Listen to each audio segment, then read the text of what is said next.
নমস্কাৰ। আশাবৰা আইদেউ অনুষ্ঠানলৈ আপোনালোক সকলোকে স্বাগতম জনাইছোঁ। আজি আকৌ মই প্ৰণীতা আৰু চিত্ৰা আপোনালোকৰ সন্মুখত উপস্থিত হ'বলৈ পাই অতি আনন্দিত। চিত্ৰা, সেইদিনাখন ইণ্টাৰনেটত এটা মই বৰ সুন্দৰ পোষ্ট পাইছিলোঁ। বিষয়টো কি আছিল? সেইটো এটা ভিডিঅ' আছিল য'ত কেইবাগৰাকী মহিলা শাৰী পাতিছিল আৰু এজনী সৰু ছোৱালীৰ চকুত পতি বান্ধি আনিছিল। মহিলাসকলক ছোৱালীজনীক মাতিবলৈ নিৰ্দেশ দিয়া হৈছিল। কণমানিজনীয়ে মাথো মাকৰ মাতৰ শব্দটো চিনাক্ত কৰি তাৰ ফালে যাব লাগিছিল। গতিকে তাই মাত শুনি তাই মাকক বিচাৰি উলিয়াব পাৰিলেনে বাৰু? আৰম্ভণিতে তাইক বিভ্ৰান্ত যেন লাগিছিল যদিও শেষত তাই সঁচাকৈয়ে মাকৰ মাত চিনি পাইছিল আৰু তাই তাইৰ মাকৰ ওচৰলৈ দৌৰি গৈছিল। কি যে মনোৰম দৃশ্য সেয়া!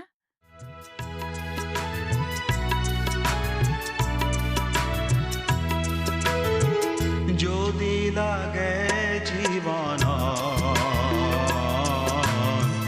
পৰিপূৰ্ণতা যদি লাগে জীবনৰ পৰিপূৰ্ণতা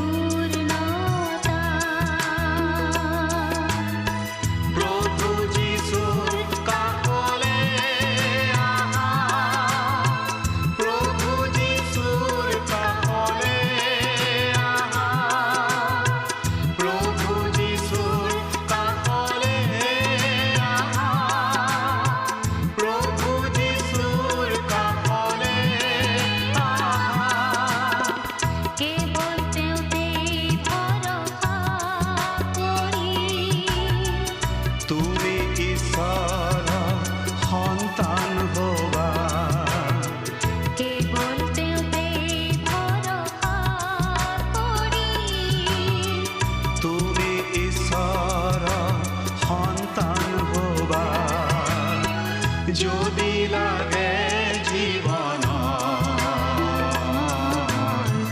পৰিপূৰ্ণতা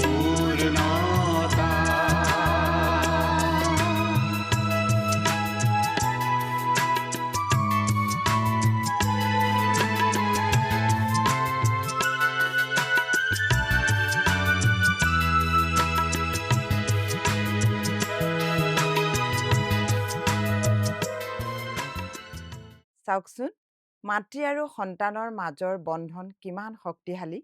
ভিডিঅ'টো চাই মই বুজিলোঁ যে কণমানি ছোৱালীজনীয়ে মাকক বিচাৰিবলৈ সক্ষম হৈছিল কাৰণ তেওঁলোকৰ মাজৰ বন্ধন অতি ঘনিষ্ঠ বন্ধন আছিল। তাই মাকৰ মাতটো জানিছিল আৰু চিনি পাইছিল।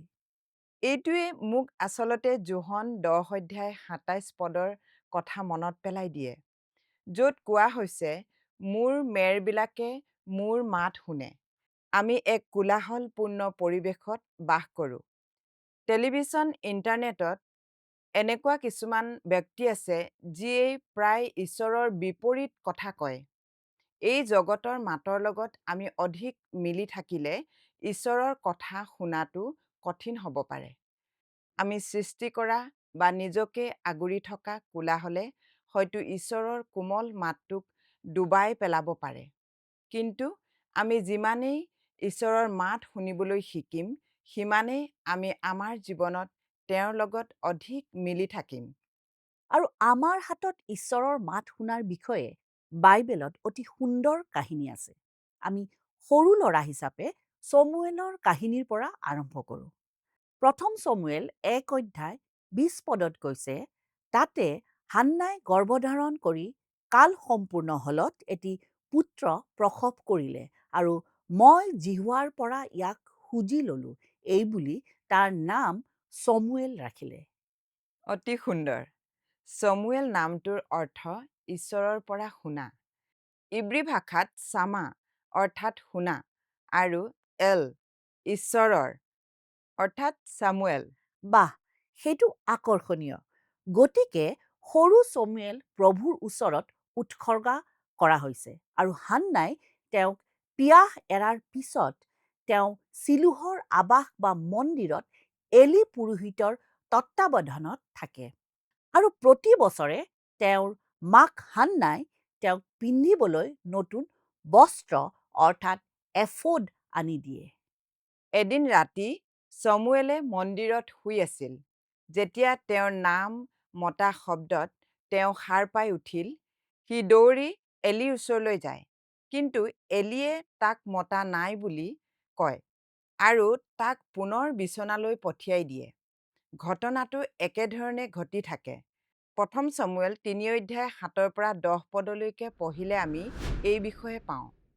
চমুৱেলে তেতিয়াও জিহুৱাক চিনি পোৱা নাছিল, কিয়নো তেওঁৰ আগত কেতিয়াও জিহুৱাৰ বিষয়ে কোনো বাৰ্তা পোৱা নাছিল।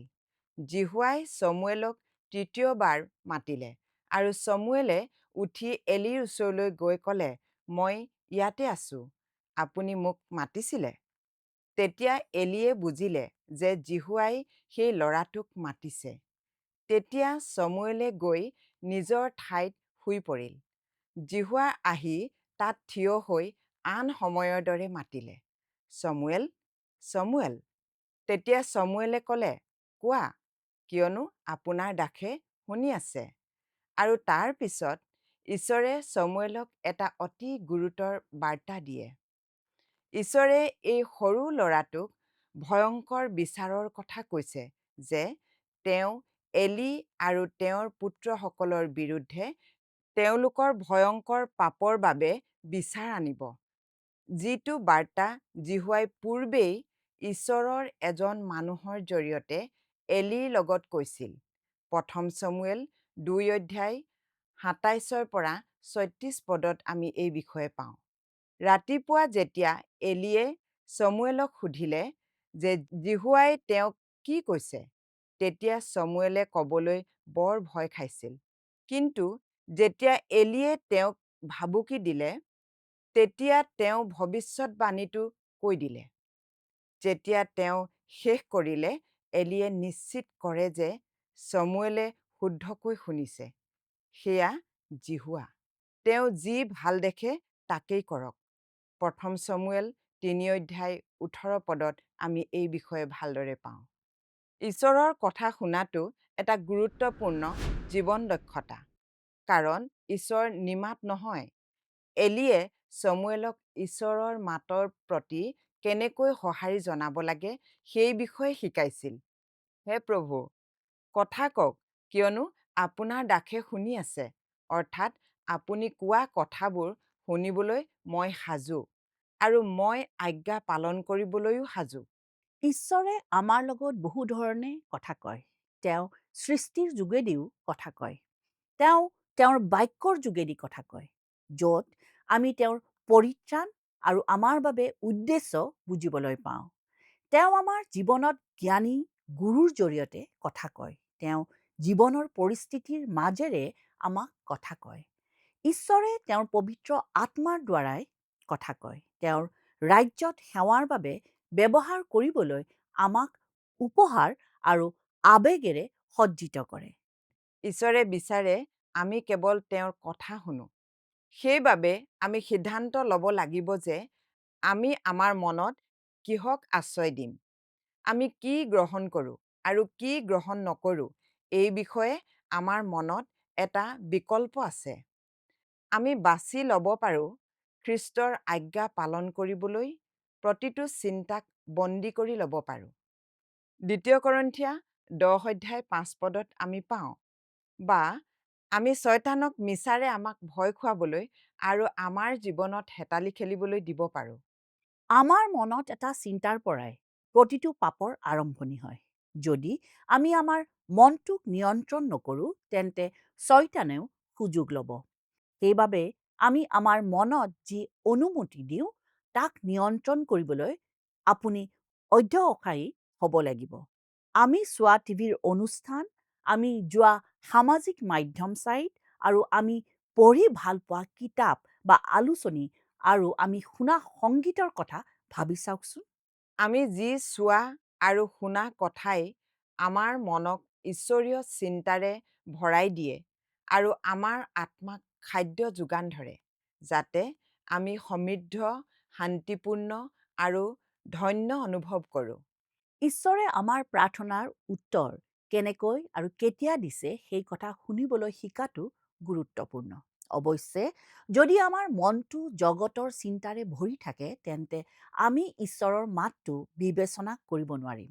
বৰঞ্চ আমি শেষত ভাবিম যে ঈশ্বৰে আমাৰ কথা নুশুনে বা তেওঁ আমাৰ প্ৰাৰ্থনাৰ প্ৰতি সঁহাৰি নিদিয়ে, বা তাতোকৈ বেয়া কথাটো হ'ল আমি ভুল সিদ্ধান্ত লম যিয়ে আমাৰ জীৱনত বেয়া পৰিণতি কঢ়িয়াই আনিব।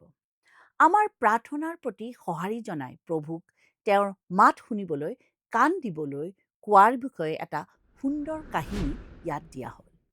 বুধবাৰে নিশাৰ বাইবেল অধ্যয়নত এজন যুৱকে অংশগ্ৰহণ কৰিছিল। পাষ্টৰে ঈশ্বৰৰ কথা শুনা আৰু প্ৰভুৰ মাত মানি চলাৰ বিষয়ে ভাগ বতৰা কৰিছিল। ডেকাজনে চিন্তা নকৰাকৈ থাকিব নোৱাৰিলে। ঈশ্বৰে এতিয়াও মানুহৰ লগত কথা পাতে নেকি? সেৱাৰ পিছত তেওঁ বন্ধু কেইজনমানৰ সৈতে কফি খাবলৈ ওলাই গ'ল আৰু তেওঁলোকে বাৰ্তাটোৰ বিষয়ে আলোচনা কৰিলে। তেওঁলোকৰ বহুতেই ঈশ্বৰে তেওঁলোকক কেনেকৈ বিভিন্ন ধৰণে নেতৃত্ব দিছিল সেই বিষয়ে কথা পাতিছিল। প্ৰায় 10 বাজিছিল। ডেকাজনে ঘৰলৈ গাড়ী চলাবলৈ আৰম্ভ কৰিলে। গাড়ীত বহি তেওঁ মাত্ৰ প্ৰাৰ্থনা কৰিবলৈ ধৰিলে, ঈশ্বৰ, আপুনি যদি এতিয়াও মানুহৰ লগত কথা পাতে, মোৰ লগত কথা পাতক। মই শুনিম। মই মোৰ সাধ্য অনুসৰি মানিবলৈ চেষ্টা কৰিম। তেওঁ নিজৰ অঞ্চলৰ মূল ৰাস্তাৰে গাড়ী চলাই গৈ থাকোঁতে তেওঁৰ মনত এটা আচৰিত চিন্তা আহিল। তেওঁ গাড়ীখন ৰখাই গাখীৰ কিনিব লাগে। তেওঁ মূৰটো জোকাৰি জোৰেৰে ক'লে, ঈশ্বৰ, তুমি যে আৰু ঘৰৰ ফালে আগবাঢ়ি গ'ল। ঠিক আছে ঈশ্বৰ, যদি সেইজন আপুনি হয় তেন্তে মই গাখীৰ কিনিম। তেওঁৰ এই পৰীক্ষাটো কঠিন যেন নালাগিল। তেওঁ ভাবিছিল যে সঁচাকৈয়ে গাখীৰখিনি কিনিবলৈ দিয়াজন যদি তেওঁৰ ঈশ্বৰৰ মাত হয় তেন্তে তেওঁ কিনিব। তেওঁ গাড়ী ৰখাই গাখীৰ কিনি ঘৰৰ পিনে ৰাওনা হ'ল। পাৰ হৈ যোৱাৰ লগে লগে তেওঁ আৰু এটা মাত শুনিলে যে তেওঁ কোৱা হৈছে সেই ৰাস্তাটোলৈ ঘূৰি যাওক। কিছু সময় গাড়ী চলাই গ'ল। হঠাতে তেওঁৰ এনে লাগিল যে তেওঁ ৰ'ব লাগিব। গাড়ীখন ৰাস্তাৰ কাষতে ৰখাই তেওঁ ইফালে সিফালে চালে। আন্ধাৰ আৰু নিস্তব্ধ আছিল সেই সময়খিনি। দোকানবোৰো বন্ধ হৈ থকাৰ বাবে বেছিভাগ ঘৰতে মানুহবোৰ ইতিমধ্যে বিচনাত পৰি থকাৰ দৰে আছিল। গাড়ীখন ৰাস্তাতে ৰখাই তেওঁ ইফালে সিফালে চালে। সকলোপিনে আন্ধাৰ আৰু নিস্তব্ধ আছিল। প্ৰায়ভাগ ঘৰতে মানুহবোৰে ইতিমধ্যে বিচনাত পৰি থকাৰ দৰে। ঘৰবোৰ আন্ধাৰ আছিল। আকৌ কিবা এটা অনুভৱ কৰিলে তেওঁ। যোৱা আৰু গৈ ৰাস্তাৰ সিপাৰৰ মানুহঘৰক গাখীৰখিনি দিয়া। ডেকাজনে ঘৰখনলৈ চালে। ঘৰখন আন্ধাৰ আছিল আৰু এনে লাগিছিল যেন ঘৰত কোনো মানুহেই নাই। তেওঁ লাহেকৈ দুৱাৰখন খুলিবলৈ চেষ্টা কৰিলে, কিন্তু পুনৰ গাড়ীৰ ওচৰলৈ ঘূৰি আহি গাড়ীৰ ছিটত বহিল। প্ৰভু, এইটো মূৰ্খামি। সেই মানুহবোৰ শুই আছে আৰু মই যদি তেওঁলোকক জগাই দিওঁ তেন্তে তেওঁলোকৰ মোৰ ওপৰত খং উঠিব আৰু মোৰ নিজকে মূৰ্খৰ যেন লাগিব। আকৌ তেওঁৰ এনে লাগিল যে তেওঁ কিনি অনা গাখীৰখিনি তেওঁলোকক দিব লাগে। শেষত তেওঁ থিৰাং কৰিলে যে ঠিক আছে ঈশ্বৰ, এইজন যদি আপুনি হয় মই দুৱাৰৰ ওচৰলৈ যাম আৰু মই তেওঁলোকক গাখীৰখিনি দিম। আপুনি যদি মোক পাগলৰ দৰে দেখাব বিচাৰিছে ঠিক আছে, মই আজ্ঞাকাৰী হ'ব বিচাৰোঁ। তেওঁ ৰাস্তাটোৰ সিপাৰে খোজকাঢ়ি গৈ ঘৰৰ ঘণ্টাটো বজাই দিলে। ভিতৰৰ কিছু শব্দ শুনিবলৈ পালে। এজন মানুহৰ মাত আহিল, কোন? কি লাগে? তেনেতে দুৱাৰখন খোল খালে আৰু এজন মানুহক থিয় হৈ থকা দেখিলে। তেওঁৰ মুখত এটা আচৰিত চাৱনি আৰু দুৱাৰ মুখত কোনোবা অচিনাকি মানুহ থিয় হৈ থকাত তেওঁ যেন বেছি সুখী হোৱা নাছিল তেনে অনুভৱ কৰা গ'ল। মানুহজনে তেওঁক সুধিলে, কি হৈছে? তেতিয়া ডেকাজনে গাখীৰৰ পেকেটবোৰ আগবঢ়াই দি ক'লে, এয়া মই এইটো আপোনালোকৰ বাবে লৈ আনিছোঁ।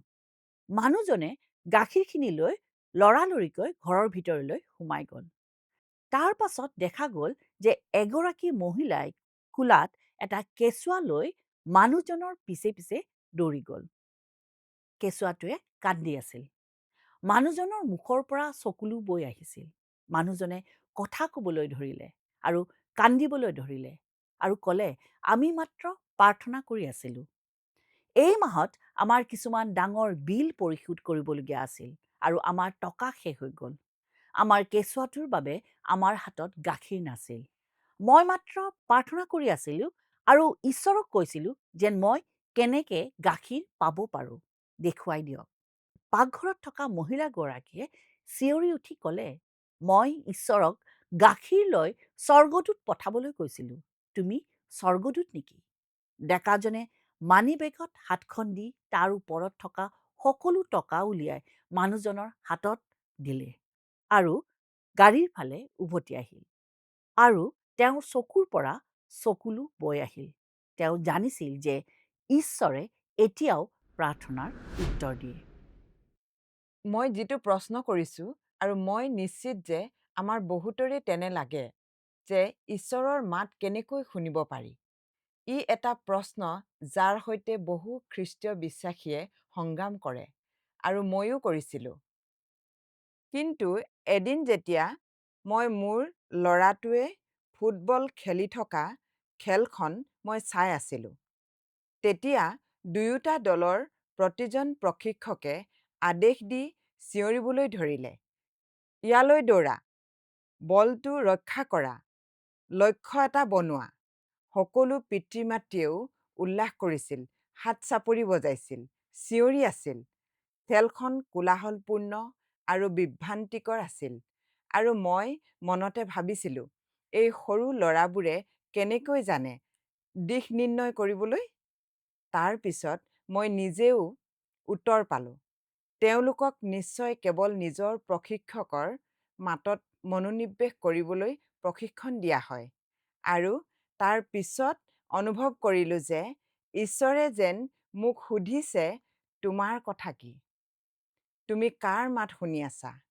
সেইটো প্ৰকৃততেই সঁচা। মাতৃ হিচাপে আমি ভিৰৰ মাজৰ পৰা আমাৰ ল'ৰাটোৰ মাতটো বাছি উলিয়াব পাৰোঁ। আমাৰ ল'ৰা ছোৱালীবোৰৰ মাত কেনেকুৱা হয় আমি জানো।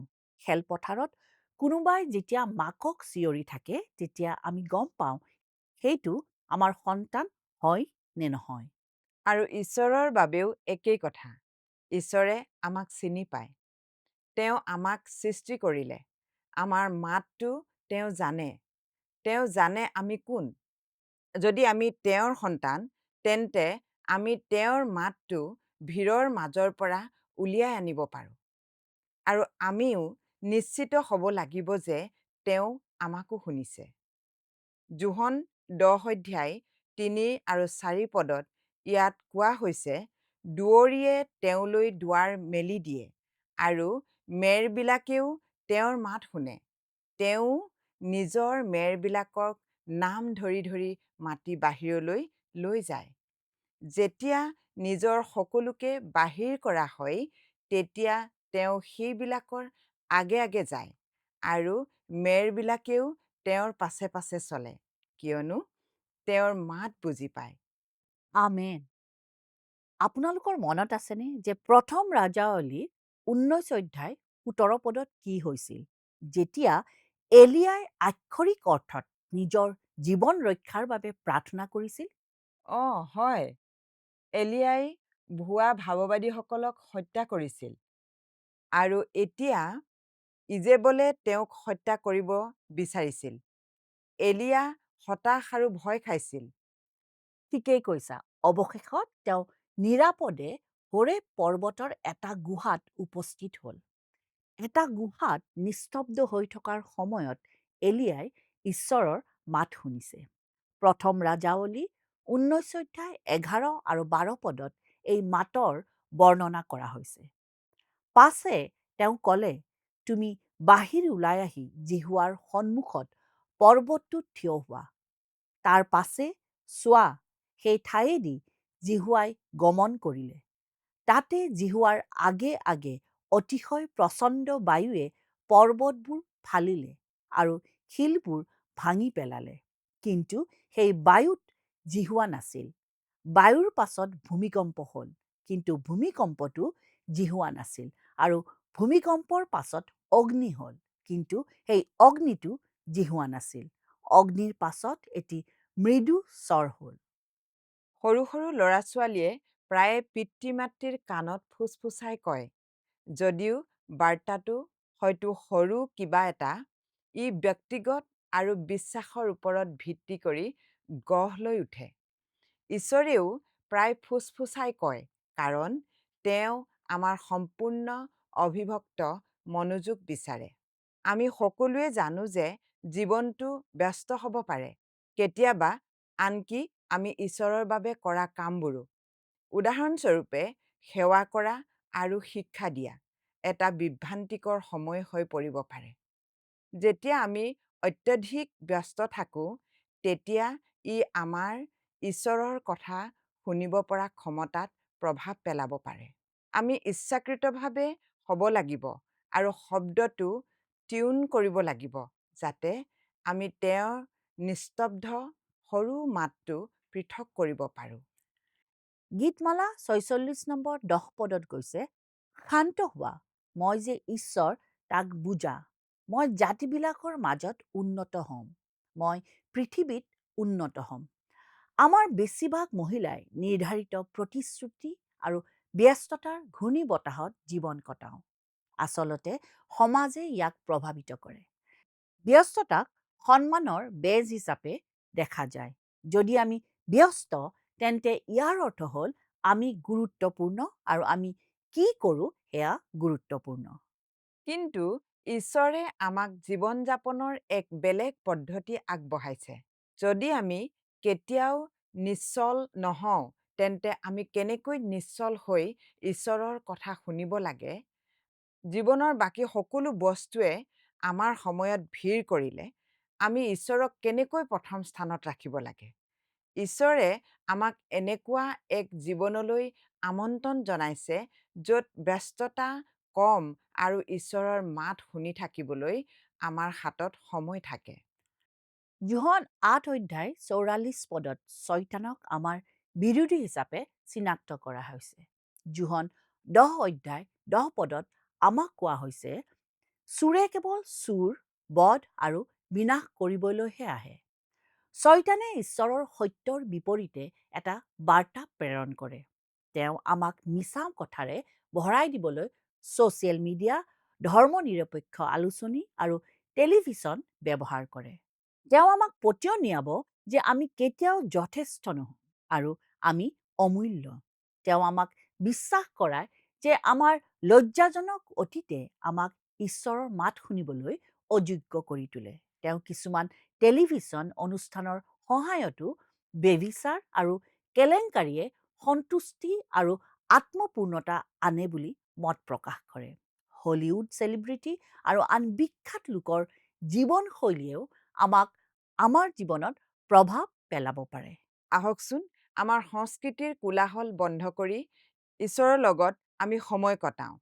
মোৰ ল'ৰা আৰু তেওঁৰ সতীৰ্থসকলে যেনেকৈ নিজৰ প্ৰশিক্ষকৰ মাত চিনি পাবলগীয়া হৈছিল, তেনেকৈ প্ৰতিদিনে প্ৰাৰ্থনা আৰু বাইবেল পঢ়াত সময় কটালে আমাক ঈশ্বৰৰ মাতক পৃথক আৰু শুনিবলৈ সহায় কৰিব। বাইবেল হৈছে প্ৰধান উৎস য'ত আমি ঈশ্বৰৰ মাত শুনিব পাৰোঁ। বাইবেল পঢ়াৰ বাবে সময় নিৰ্ধাৰণ কৰাটো ঈশ্বৰৰ কথা শুনিবলৈ প্ৰয়োজনীয় প্ৰথম পদক্ষেপ। তেওঁৰ বাক্যৰ দ্বাৰা আমাৰ মন ক্ৰমান্বয়ে ৰূপান্তৰিত হয় আৰু আমি তেওঁৰ দৰে হৈ পৰোঁ। প্ৰাৰ্থনা হৈছে আমি ঈশ্বৰৰ সৈতে যোগাযোগ কৰিবলৈ ব্যৱহাৰ কৰিব পৰা প্ৰাথমিক উৎস। আমি ঈশ্বৰৰ লগত কথা পাতোঁ, কিন্তু তেওঁৰ কথাও শুনিবলৈ আমি সময় উলিয়াব লাগিব। ঈশ্বৰে বিচাৰে আমি যেন তেওঁৰ মাত শুনিবলৈ ধৈৰ্য ধৰোঁ। গতিকে প্ৰায়ে আমি প্ৰাৰ্থনাটো শেষ কৰাৰ আগতেই ঈশ্বৰৰ পৰা শুনিব বিচাৰোঁ। আমি বিচাৰোঁ উত্তৰটো তৎক্ষণাত আহক, ঠিক আমাৰ হোৱাটছআপ মেছেজ আৰু ইমেইলৰ দৰে। কিন্তু ঈশ্বৰে সদায় তেনেকৈ কাম নকৰে। ঈশ্বৰৰ মাত স্পষ্টকৈ বুজিব বা শুনিব পৰাটো পেশীৰ দৰে। আমি ইয়াৰ ওপৰত কাম কৰিব লাগিব। গতিকে নিজৰ ওপৰত ধৈৰ্য ধৰি লওঁ আহক। ঈশ্বৰে নিজৰ সন্তানৰ লগত কথা পাতে। তেওঁ বিচাৰে যে আমি তেওঁৰ হৃদয়, ইচ্ছা আৰু আমাৰ প্ৰত্যেকৰে প্ৰতি তেওঁৰ উদ্দেশ্য জানিব পাৰোঁ। আমাৰ প্ৰশ্নবোৰৰ উত্তৰ তেওঁ দিব বিচাৰে, কিন্তু আমি ধৈৰ্য ধৰিব লাগিব, কাৰণ আমি শুনিবলৈ অভ্যাস কৰিব লাগিব।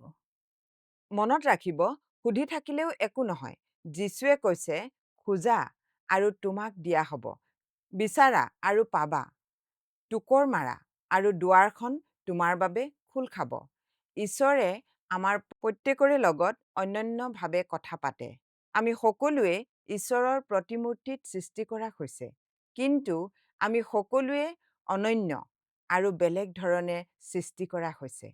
আমাৰ বিভিন্ন উপহাৰ, প্ৰতিভা, শক্তি আৰু দুৰ্বলতা আছে।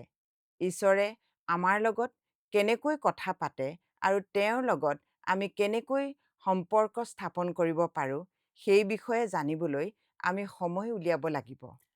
গতিকে ঈশ্বৰে কেতিয়াবা আমাৰ লগত আন এজন ব্যক্তিৰ জৰিয়তে কথা পাতে। সেইবাবে আমাৰ বাবে প্ৰাৰ্থনা কৰা আৰু আমাক জবাবদিহি কৰা ঈশ্বৰভক্ত বন্ধু বিচাৰি উলিওৱাটো গুৰুত্বপূৰ্ণ। প্ৰায়ে ঈশ্বৰে আমাক আচৰিত কৰিব আৰু আমাৰ হৃদয়ত লাহেকৈ ফুচফুচাই ক'ব, আৰু আমি বাইবেলত পঢ়া কিবা এটা বা বাইবেলৰ কোনো নীতিৰ কথা সোঁৱৰাই দিব। বন্ধু-বান্ধৱীক কোৱাটো এটা আচৰিত কথা যে তেওঁলোকে কেনেকৈ ঈশ্বৰৰ মাত শুনিছে সেই বিষয়ে শ্বেয়াৰ কৰক।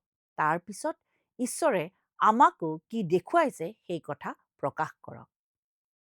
লুক 10:38-42 পদত আমি পাওঁ, পাছে তেওঁলোক যাওঁতে যাওঁতে তেওঁ এখন গাঁৱত সোমাল। তাতে মাৰ্থা নামেৰে এজনী তিৰোতাই তেওঁক নিজৰ ঘৰত আলহী কৰি ৰাখিলে, আৰু মৰিয়ম নামেৰে তেওঁৰ ভনীয়েকে প্ৰভুৰ চৰণৰ ওচৰত বহি তেওঁৰ বাক্য শুনি থাকিল। কিন্তু মাৰ্থাই অনেক আলপৈচান ধৰি ব্যাকুল হৈ তেওঁৰ ওচৰলৈ আহি ক'লে, হে প্ৰভু, আলপৈচান ধৰিবলৈ মোৰ ভনীয়ে যে মোক অকলেই এৰিলে, ইয়ালৈ আপুনি মন নকৰেনে? এতেকে মোক সহায় কৰিবলৈ তাইক আজ্ঞা দিয়ক। তাতে প্ৰভুৱে উত্তৰ দি তেওঁক ক'লে, মাৰ্থা, মাৰ্থা, তুমি অনেক বিষয়ত চিন্তিত আৰু ভ্ৰান্ত হৈ আছা, কিন্তু প্ৰয়োজনীয় এটাহে, কিয়নো মৰিয়মে সেই উত্তম ভাগ মনোনীত কৰিলে, তাক তেওঁৰ পৰা নিয়া নহ'ব।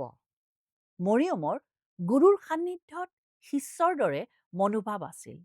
আমি আজ্ঞা পালন কৰিবলৈ ঈশ্বৰে আমাক কথা কয়।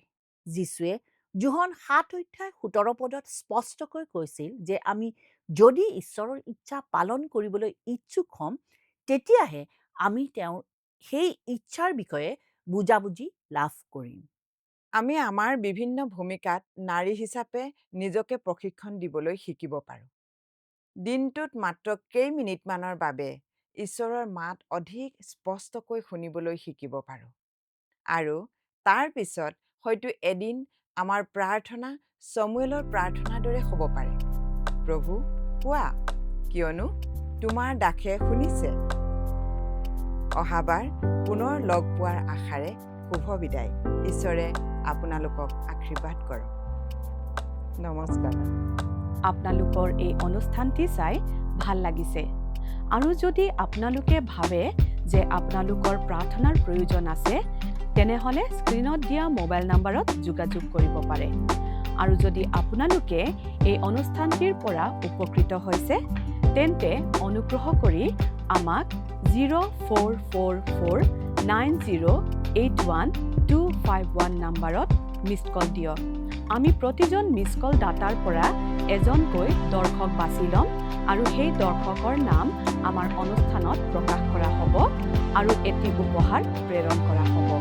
মই নাম্বাৰটো আকৌ এবাৰ কৈ দিছোঁ, 0444908151।